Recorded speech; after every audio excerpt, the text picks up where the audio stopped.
Greetings, owners of fine luxury cardboard rectangles. The companion cards are getting a lot of negative attention. There are people crying about they're going to need to be banned, saying they're too powerful, and there is some room for arguments like that. But what I wanted to do today is have some fun with the companion cards. So what we are going to do is we are going to rank the 10 companions as actual pets. Like if you had this as your own pet, how would that be? So be prepared to share your thoughts on the matter in the comments. Let us dive right in. All right, at the bottom of our list, and some of you are probably wailing out already, no, because this would be your choice, but it's Garuda, Doom of Depths, 2 black, 2 blue hybrid and 4 for a 6/6 legendary demon kraken.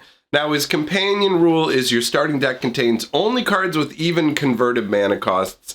That actually doesn't really factor in too much to my decisions. The companion rules, depending on what they are, don't influence too much overall how I have weighed these pets. So, when Garuda enters the battlefield, each player puts the top 4 cards of their library into their graveyard. Put a creature card with an even converted mana cost from among those cards onto the battlefield under your control. And the artwork shows this crazy demon kraken that is out there splashing around, making a big old crazy time for the boat out there in the waters. Not a good time. So, why is this such a low-ranking pet? Well, first of all is the massive hassle of its habitat, okay? This is a beast that must reside in the water, right? This is not like a sort of aquatic creature, but that can also wander out of the water. Like a turtle can totally live in the water and can bail out of the water and live on land. Garuda doesn't have that option. That means wherever you go, you need to transport an ocean. Every time you want to bring your pet, you need to transport an ocean. That's the equivalent of having like goldfish in this aquarium, and you literally have to carry the aquarium with you everywhere on your shoulder like old school boom boxes. You know what I'm talking about? You ever see those guys walking down the street with an entire boom box on their shoulder? That would be you carrying this around. Also, it animates, it raises the undead. And so, I mean, like, this isn't something you're going to want to show your date. Check out my demon kraken. It destroys things and brings them back from the underworld. And it's like, this date is over. Because that's it, man. I'm ranking these pets on a number of scales. And one of them, at least for some of these, is how if you're out on a date, how that's going to impact your date. They're not going to be impressed by Garuda. And if they are, that's not the kind of woman you want in your life. If she's like, oh, cool, a demon kraken that brings people back from the underworld, you're like, oh, no, okay, whatever, man. I got to put some conditions in my Tinder profile, all right? Forget this nonsense. So, Garuda is at the bottom of our rankings. Next up is Lurrus of the Dream Den, and this is 2 black-white hybrid and 1 for a 3/2 cat nightmare. Each permanent card in your starting deck has converted mana cost 2 or less is the companion rule. So he's not okay with you having, this is the kind of cat, you know how cats knock things off of tables and stuff like that? He would knock all your big expensive casting cost artifacts off the table onto the floor of their break. Don't you do it, Lurrus. Don't you do it, Smash. Ah, my basalt model, what are you doing? So that would be obnoxious.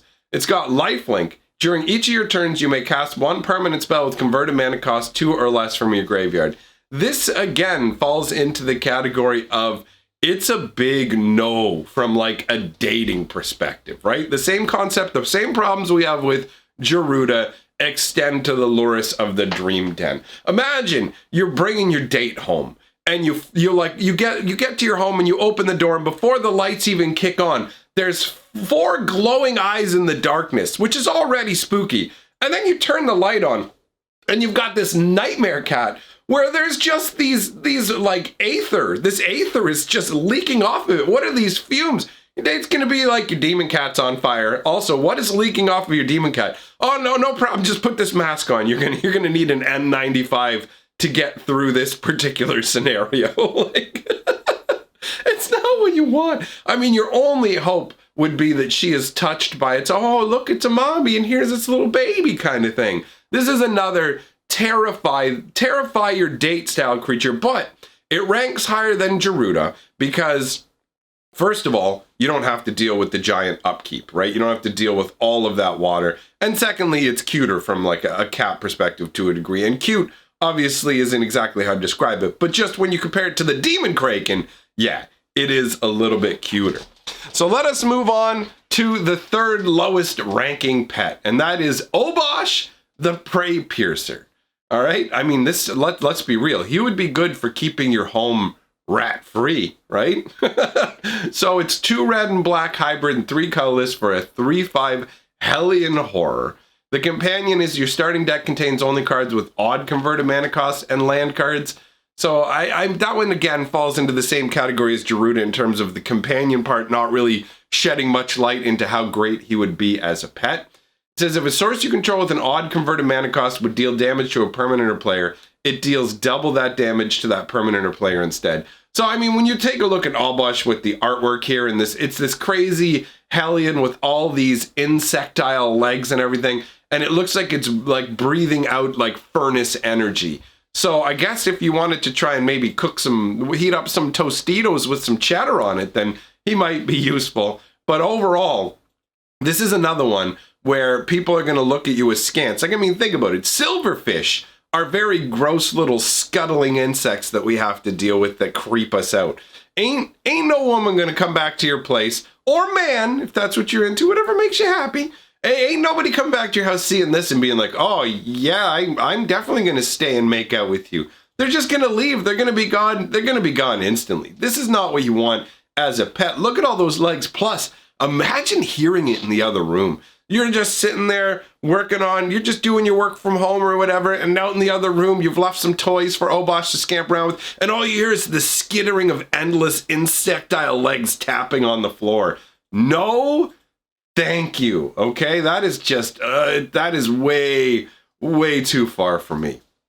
Now we're moving on into the more acceptable category of pets, starting out with Kahira, the Orphan Guard. This is 2 green-white hybrid and 1 for a 3/2 cat beast. And the companion rule is each creature card in your starting deck is a cat, elemental, nightmare, dinosaur, or beast card. Most of those are okay. Kahira wants to be friends with cats. Okay. Elementals, all right, a little bit. Whatever. Nightmares, no. Dinosaurs, okay, going to be hard to find, but still, all right. Or beast cards. So overall, 80% of what Kahira is down with, you're down with. So that part's pretty cool. But then, like, honestly, the concept, actually, I guess we should read the rest of what it does. Vigilance, each other creature you control that's a cat, elemental, nightmare, dinosaur, or beast gets +1/+1 and has vigilance. So the artwork here shows a very proud cat beast looking kind of lionish and kind of goatish with these gigantic, crazy, twirling horns. It's a very regal and proud looking pet. This is actually the kind of pet that you would enter into like a competition. You know, they have those dog competitions where they're like, best in show, and it's like, look at how proudly my dog stands. Check out his fine haunches and all that kind of stuff. You could enter Kahira into that kind of contest, and you can see all the creatures that have surrounded Kahira. You can see a crazy little, like, fox that's breathing out a massive gout of flame. I'm imagining that's probably supposed to represent some kind of elemental. There's a little winged demon nightmare on its back. That's a deal breaker right there. Not cool with that. But overall, Kahira gives me the vibes of, have you ever seen those heartwarming videos where like a cat somehow becomes mother to a bunch of ducks or something, where like these chicks were abandoned, or like this cat found a squirrel and added it in with the kids? It's just basically like one type of animal that would normally only take care of its own young has somehow become the mother to these other orphaned animals. I mean, this here is called the Orphan Guard. So I like that. It gives me a nice feeling. It actually became harder. It was the easiest ranking was to do the ones that were immediately like deal breakers. The ones that we went through already. The ranking of the ones going forwards, you can move them around. Because honestly, Kahira the Orphan Guard, he is a heartwarming style pet. And you can see he would be like a solid companion. So that's fantastic. And if for you, it ranks higher, that's totally fine. I had a hard time deciding whether I was going to put him before or after Zerda. And Zerda's the next one we're talking about here. Zerda the Dawnwaker. And this is 2 red hybrid white and 1 for a 3/3 elemental fox. Its companion is each permanent card in your starting deck has an activated ability. So I read that as in like Zerda likes novelty, knickknacks, contraptions, would be attracted to weird little like moving things, would absolutely love being let loose to wander around in one of those like science fairs, you know? There's actually like a science museum in Toronto where they have all kinds of crazy interactive exhibits. That's just the kind of, it just seems like this is the kind of pet that would display a higher level of intelligence where you're just like, wow, check it out. Like this fox seems as smart as a person. It's like when you see like a greyhound that's learned how to open like its own cage and escape from the Humane Society or whatever. And you're like, wow, that's impressive. So Zerda gives me that kind of vibe with being focused on activated abilities. And that obviously ties into the whole abilities you activate that aren't mana abilities cost 2 less to activate. This effect can't reduce the mana and that cost to less than 1 mana. So Zerda not only is attracted by these sort of contraptions, but is also intelligent and powerful enough to understand the natural flow of them and how to add to them. And then pay 1 mana and tap it. Target creature can't block this turn. So Zerda also has the ability somehow to befuddle and maybe like overwhelm a creature with energy and just kind of stun it. That kind of makes this an intimidating pet though, which is why Zerda ranks lower on the scale as well, and why I had a hard time like maybe putting the Orphan Guard over him, because when you look at the artwork on Zerda and the positioning and everything, I mean, admittedly, it almost looks like he's squatting to drop one. Let's be real. It does kind of have that vibe. But Zerda gets this kind of finicky feel to it, where it feels like, you know, like those really annoying yappy chihuahuas that just kind of are like the owner loves them, but you're like, okay, this pet's really obnoxious. I feel like Zerda would be that kind of high-strung, I don't like anybody but my master style pet as well. So it's, while Zerda's really powerful, the high levels of intelligence bordering on being as smart as a person and the ability to make it so that creatures can't block, like somehow that sort of makes me leery as to, you'd kind of watch your step around this animal because he could be, you know how like if you accidentally step on a dog's paw, it'll like bite at you or whatever, like, you know, like that kind of a scenario. That's just kind of the vibe that this gives me. Moving on to Yorion the Sky Nomad. This is 2 hybrid blue, white, and 3 for a 4/5 bird serpent. With companion, your starting deck contains at least 20 cards more than the minimum deck size. So Yorion's attracted to people who have like a more expanded consciousness, are interested in more things, have more knowledge, or just aren't as like rigidly tied to orthodoxy as people who play like 60 card decks. I like that conceptually. I like the idea of somebody like you're a planeswalker or whatever, and you're sort of a daydreamer. You know what I mean? Like under the normal auspices of Magic the Gathering, you're going to play a 60 card deck to give you the best odds of getting your best cards. That's the tightest way to play. But Yorion's looking for somebody who doesn't fall into that just power mad mold looking for absolute optimization. It's just some kind of daydreamer. And I could picture Yorion just kind of swooping down out of the clouds, curiously studying someone, deciding like, is this the kind of person that I want to like bond with? Because that's what happens, right? Like that's cool. So 4/5 flyer, when Yorion enters the battlefield, exile any number of other non-land permanents you own and control, return those cards to the battlefield to the beginning of the next end step. Now, in terms of impressing a date, imagine like just opening the window to your apartment, giving a whistle, and this bird serpent comes flying in through the window, and it makes like your TV and your couch and everything, poof, disappear, and then like, it's like, whoa, what happened to all this stuff? And it's like, wait for it, bloop, all just pops back into existence. That would be really, really cool. This one would rank higher if I didn't have a personal issue with like parrots and other birds with their loud chirping, and also the fact that a flying pet is going to be way harder to control because they can fly out of your reach and other like just annoying things like that. So that's why Yorion isn't more high ranking on the list. But I mean, Yorion, she's still whatever you want to call it. Yorion's still up there on the list. Let's move on and talk about Lutri the Spell Chaser. 2 red, 2 blue hybrid, and 1 for a 3/2 elemental otter. The companion is each non-land card in your starting deck has a different name. So this is someone who's interested in novelty, variety, right? Like that's what Lutri likes. Lutri likes things that are different, and it's interesting when you combine the fact that, I mean, yes, the creature has flash, which doesn't, that just speaks to its speed. It's zipping around all over the place. But when you look at the ability, when Lutri enters the battlefield, if you cast it, copy target instant or sorcery spell you control, you may choose new targets for the copy. It makes me think of, you've got this, like, it's an otter. I mean, I think of ferrets as well, but it's this otter where it loves novelty. It loves all these different options and going through all these different things and then just copying one of them. So it spends its time going through all these different options, all these, it could just be rummaging through like a junk drawer. Look at all these different objects, and then it finds the one that it loves the most and just boom, let's make another one of these. Obviously that applies to instants and sorceries as opposed to like physical possessions, but it does give me that same kind of vibe. And the idea of an elemental otter is fun and a cute concept. And he has like a blue glowing mohawk and a little like armored chest plate, and he's leaned back making like lightning arc off his chest while he does this Dragon Ball kind of nonsense.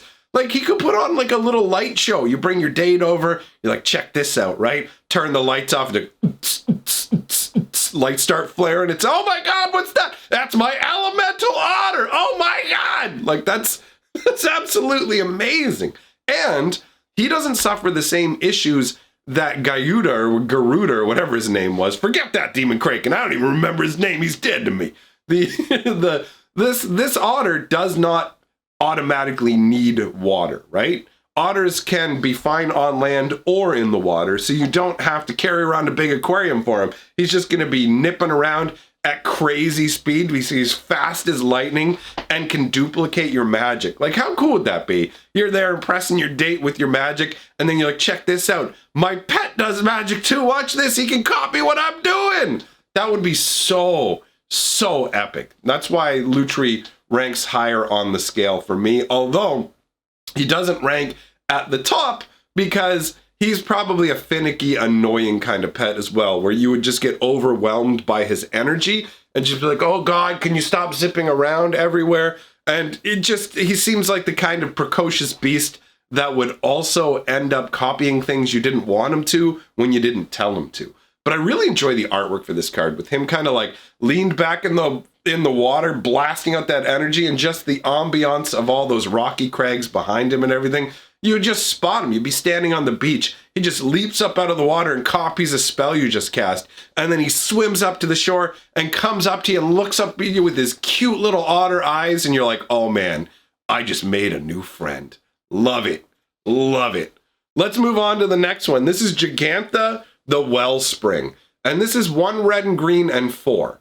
So it's a 1 red green hybrid and 4, I should say. The companion rule for this one is no card in your starting deck has more than one of the same mana symbol in its mana cost. So that means you can't play cards that cost like 2 green and something or 2 black and something. You have to only play one color symbol, like one of each symbol in particular casting cost. So he very much encourages the concept of playing multiplayer all the way up to 5 colors. So he includes everything. And he's just this epic looking elemental elk. His ability is tap, add 1 of every color. This mana can't be spent to cast to pay generic mana costs. So he's only interested in paying full-on mana costs. He's not interested in your generic colorless nonsense. But he's very interested in a spread across the 5 different colors. I like this, man. I like the idea of an elemental elk that bears no particular allegiance to any color, really, and is like harmony between all the colors. It gives him like a mythic beast of the wilds. You know, when they're like, there's the great beast of the forest, the king of the forest, the white stag, or whatever. In this case, the green, like, moss and ivy stag. He looks like he's made up of pure elemental energy that is clothed in a form of just nature, where it looks like he's actually made up of living greenery. And he that inner, like, kind of lambent glow or whatever, dude, that is really, really neat. I like this card a lot. I don't know, man. He just seems like he'd be a really cool pet, but the kind of pet that you wouldn't have living in your house. You know what I mean? Like, I feel like with this kind of pet, you would be a woodsman living out in a cottage, and Giganta would spend his time out in the woods, and then when it was time for you guys to go somewhere together, you'd sound the great horn, and Giganta would just come thundering out of the woods. Like, dude, that is mega, mega epic. Let's be real. Next card we're going to talk about is Garuda the Macro Sage. He's coming in at number 2 for my pet choice. This is 2 green, 2 blue hybrid, and 3. And if you didn't know what macro stands for, it's like large scale. So Garuda is a sage of large things. He knows about largeness.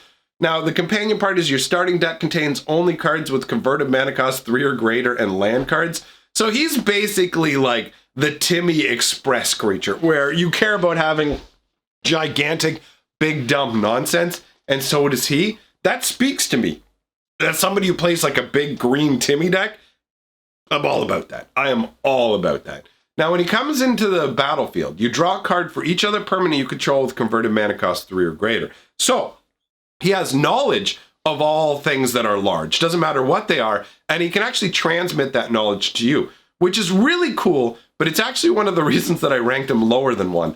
I don't want a pet, really, that can merge with my mind on that level. And something called a sage, for all you know, this pet, this dinosaur hippo, could think he's better than you and that he knows more than you. You don't know more than me, Garuda, shut your mouth! So I don't want to play second fiddle to my own pet. Plus, I mean the size of him. He's a dinosaur hippo. Trying to have this guy in your home, get out of it. You know what I mean? It's like those people who have like full-size pigs living in their home. It's like, it's cute, but that's gross. Get out of here, man. Hippos are gross. Let's be real. Hippos are some of the grossest animals out there. If you've ever been in a zoo and watched a hippo do a helicopter maneuver, you know exactly what I'm talking about. And like, think about that for a second. Imagine a hippo. If you don't know what I mean, go and look it up. I'm not getting any more detailed than that in this video. But for those of you who know what I mean when I say hippo helicopter action, imagine that with a tail like this. I'm going to say that I actually didn't think about that part until just now. And if I had, I would definitely rank Garuda way lower. So I'm still going to leave him at number 2, but provisional, okay? You got to keep him outdoors and far from your home. Let's move on to number 1. Number 1, as a pet, has to be Umori the Collector. I mean, come on. It's 2 black and green hybrid and 2 for a 4/5 legendary, like, sentient ooze creature. And the companion is each non-land card in your starting deck shares a card type. So he's obsessed with collecting. So am I! I'm a collector at heart. I've collected tons of stuff in my life. Stamps, mugs, magic cards, tons of different games. Whenever I get a new game, I want every expansion that goes with it. I want everything. Being a collector is very much in my nature. So that part speaks to me.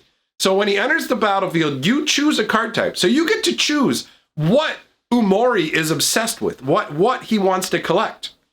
And he makes it easier to acquire. He makes spells spells of the chosen type cost 1 less. So whatever it is you're most obsessed with, he's most obsessed with. And he makes it easier to acquire.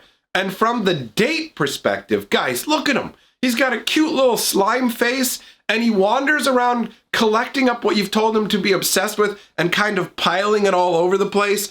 Oh my Lord. This would be an amazing pet to show somebody. Be like, check it out. This is Billy. He's my slime. He loves crystals. Like, oh my God, look, he's walking. He's got a little smile and he's picking up crystals and stuff and sticking them on his back. Oh, he builds little crystal structures. I'm in love. So he's my number 1 ranking for pets for sure. All right, that wraps up the list of all of those fun companion cards. Let me know how you would rank them in the comments below, because I am sure there is going to be some disagreement, and there are different vectors that you may care about in terms of having your own pets or things that I missed out on. So let me know. I want to give a big shout out to my channel members and patrons for supporting this ridiculous channel. You should consider doing it too. Why not? And to everyone I say, thanks for coming by. I will see all of you lovely people very soon.